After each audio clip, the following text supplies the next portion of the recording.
Did you know that designer perfume brands don't make their own fragrances? And if you did know that, have you ever wondered who does make those fragrances? Well, in this video, I'm going to talk you through the reasons why designer brands don't make their own fragrances. And I'm also going to talk about the small number of conglomerate companies that actually make the majority of designer fragrances. Knowing this information can really help you to understand why different fragrances from different brands can really smell very, very similar. It can also help you to be aware of the reasons for sudden changes in the price, in the quality, or in the style of certain fragrance house brands. So if you've not seen me before, I'm Claire Smith and I make videos all about perfume, perfume science, perfume history. And if that kind of thing interests you, then please do consider subscribing if you haven't done already. And also please like this video if you do enjoy this kind of content. So firstly, why don't designer brands make their own fragrances? Well, in reality, designer brands actually don't make a lot of the stuff that they market. So they might not make their own sunglasses, they might not make their own handbags, they might not even make their own clothes. What they do is they make the design for whatever they're making and then they farm that out to specialist companies. So for example, with sunglasses, you might need a company that really knows how to make a UV filter or knows how to make a really nice metal frame. And so designer brands will employ other companies to do these things for them and then approve the quality and then market the item as their own. The reason for this is that making particular items requires specialist skills, it may require quality testing, and it may require the sourcing of difficult components. But fragrance manufacturing is really a very special case when it comes to this, because fragrance manufacturing requires specialist equipment, it requires specialist personnel, and it also requires specialist distribution networks that may not be the normal distribution networks that designer brands use. So designer brands using other companies to make their fragrances, to market their fragrances, and also to promote their fragrances seems a logical step. So traditionally, designer perfume houses have actually contracted conglomerate brands to make their fragrances. The perfume conglomerate brands would have links to the wider fragrance industry. So they would have links to chemical brands that make fragrance molecules such as Givaudan, Firmenich, also IFF and Cerruti. And so they would then be able to source the ingredients at a low cost and make the highest quality perfume for the lowest possible cost. And the reason they do this as well is because the conglomerate brands actually have those distribution networks in place. They have those specialist personnel, those contacts with their perfumers. They have that experience of making fragrances for other brands. And so it just makes more sense because they can do it at a lower cost, they can do it quicker, and they can then charge the designer brand a lower cost than if the designer brand did it themselves. A designer brand trying to make its own fragrances for the first time would have enormous setup costs, and it would just be an uphill struggle to get a cheap enough fragrance to be able to market it and to make a profit on it. So that's why designer brands use these conglomerate brands. But why would a designer brand want to go into fragrance in the first place? Well, it's actually because designer brands want to get their name out there. Really, when you think about it, how many people have bought a Marc Jacobs fragrance, for example? How many of those people have bought any other item from Marc Jacobs? How many people have bought Marc Jacobs sunglasses, Marc Jacobs clothing, Marc Jacobs makeup? Personally, I've only ever bought the perfumes. So I can see that it really pushes the name, it pushes the brand, and it allows the designer brand to reach a new and wider customer base without compromising its own existing established product lines. So how does this work? Well, the designer brands would offer licenses to make their fragrances. So the license would be the rights to make their fragrances for a certain number of years. Usually that was 5 or 10 years. And so then conglomerate brands would then bid for the rights by putting forward a business case. And then the designer brand would say, yeah, we like that business case, we're going to go with you. The conglomerate brand would then go away and come up with a fragrance concept or an idea that fits with the designer brand, perhaps go back to the designer brand, and through an iterative process, they would produce a fragrance. And so that's really how the model has worked for several years, but really the model is changing with brands such as L'Oreal and also Estee Lauder. So these brands are brands that aren't happy to just lease other brands. They want to own other brands. And that's made the perfume world feel very small because actually, you know, if you buy a Mugler fragrance, it's made by the same people who make Lancôme fragrances. And that, when you think about how different those brands were, is really shocking. So are there any exceptions to perfume brands who actually independently make their own fragrances? Well, yes, the most famous exception is really Chanel. Chanel have never leased their fragrances to any other company. They do everything in-house. They have their own perfumers, and really Chanel are completely independent of all these conglomerate brands. And that allows them to really take all of the profits from their fragrances because they don't have to share the profits with another company, but it also perhaps increases their costs.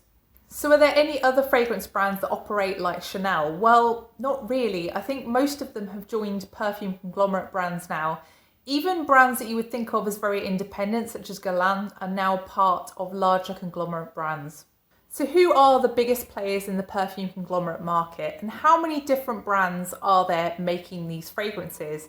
Well, I'd say there are around 10 major perfume conglomerate brands, and I'm just going to take you through each one and tell you which brands each of those brands manufacture, as well as looking at my own collection and comparing just how many fragrances I own from each of these perfume conglomerate brands, because my fragrance collection may look quite diverse on the surface in that I have a lot of different designer brands, but really most of my own fragrances are made by just these 10 companies.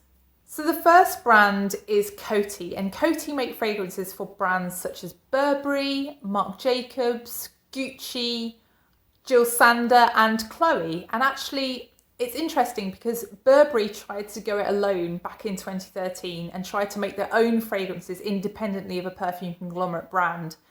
And actually they realised that it was far too costly, that they couldn't do it for enough profit. And so back in 2017, they returned back into the fold of Coty. And so this just shows you just what a struggle it is for designer brands to strike out into the designer perfume market and to make their own fragrances independently. Coty are also a brand that really used to focus on celebrity fragrances. So they owned a lot of celebrity fragrance brands in the 2000s. So they were responsible for Beyonce's fragrances, Katy Perry's fragrances, Lady Gaga's fragrances, and also David Beckham's fragrances. So you can see that they had quite a wide portfolio, and really now they're concentrating on the slightly sort of middle market kind of designer fragrance brands. So from counting my own collection, I actually own 13 fragrances that were made by Coty, and that accounts for around 11% of my collection. So another brand that is sort of similar in style to Coty is called Interparfums. And Interparfums have really concentrated on the lower end of the designer market, so the cheaper designer brands. So they make fragrances for Jimmy Choo, Karl Lagerfeld, Kate Spade, Coach, Donna Karan, and also for Azzaro Provocateur.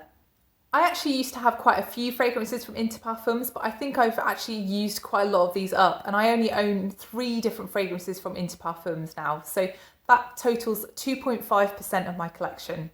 The next perfume conglomerate brand has really focused mainly around celebrity brands and also the cheaper end of the market. So they have focused on brands such as Cerruti, Ghost, Ariana Grande fragrances and J.Lo. So really, really successful celebrity fragrances. That's really where designer parfums have really specialised.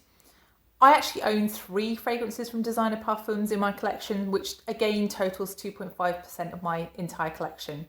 So now we are on to some really big brands. So the next brand is L'Oreal. So L'Oreal are a huge perfume making brand, and they don't only own the brands that you would think of with L'Oreal. So you might think of Lancôme with L'Oreal, but actually L'Oreal own a lot of different other perfume brands, such as Diesel, Azzaro, Mugler, Viktor and Rolf, YSL, Prada, Valentino and Armani. So they actually own quite a lot of the fragrance market. I have to admit I was quite shocked to learn that L'Oreal owned YSL. I actually had no idea that L'Oreal were making YSL fragrances. Of course, L'Oreal's most famous acquisition was really Mugler back in early 2020. And this has really changed the style of the Mugler house and has upset a lot of old-time fans. L'Oreal have actually discontinued many of the older fragrances. So most recently they've discontinued Angel Muse, for example. And also there's just the style of the newer fragrances is very much more along the lines of something you would expect from Lancôme rather than something you would expect from Mugler. So actually understanding who owns your fragrance brands can really help to explain these changes. Because if you didn't realise that Mugler had been sold, then you would just be very, very puzzled. So looking at my own collection, I own around 20 different fragrances that are produced by L'Oreal owned brands. And that means that around 17% of my collection is L'Oreal. So the next brand is another big one, and that is LVMH. So LVMH make fragrances for Givenchy, Guerlain, Dior, and also Bulgari and Kenzo. I think the striking thing about LVMH is that you wouldn't expect Dior and Guerlain to not be independent. You would expect Dior and Guerlain to be a bit like Chanel because they just seem that kind of brand. They seem that kind of higher end designer brand that would make their own fragrances. But actually, no, they're made by LVMH. They're part of that bigger perfume conglomerate brand. And really, LVMH, when I look at my own collection, I own 12 different fragrances from LVMH, which makes up 10% of my collection. So they really are a big player in the fragrance market. So another major player is Estée Lauder, and Estée Lauder are a little bit different to other brands because Estée Lauder have concentrated on acquiring niche fragrance brands. So they have acquired brands such as Jo Malone, Kilian and Frederic Malle, but they have also concentrated on acquiring higher end designer brands such as Tom Ford. Famously, Estée Lauder also make their own fragrances and they also make Erin fragrances. So looking at my own fragrance collection, I own 5 fragrances from Tom Ford, so that means that around 4% of my collection is made by Estée Lauder. Next up, we have the Italia brand, and really the clue's in the name with this one. So they concentrate on Italian brands. They are an Italian company, and they own brands such as Moschino, Versace, Missoni, D2, but also brands such as Michael Kors. Looking at my own collection, I did used to have a lot more Moschino fragrances in my collection and a lot more Versace fragrances in my collection. But right now I own 3 fragrances from Italia, and that means that 2.5% of my collection has been made by Italia brands.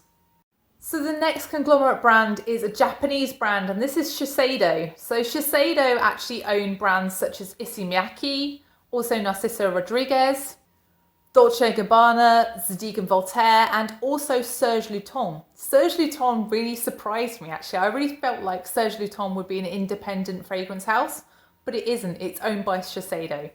So actually, in my own collection, I have 6 fragrances from Shiseido, and that means that makes up around 5% of my collection.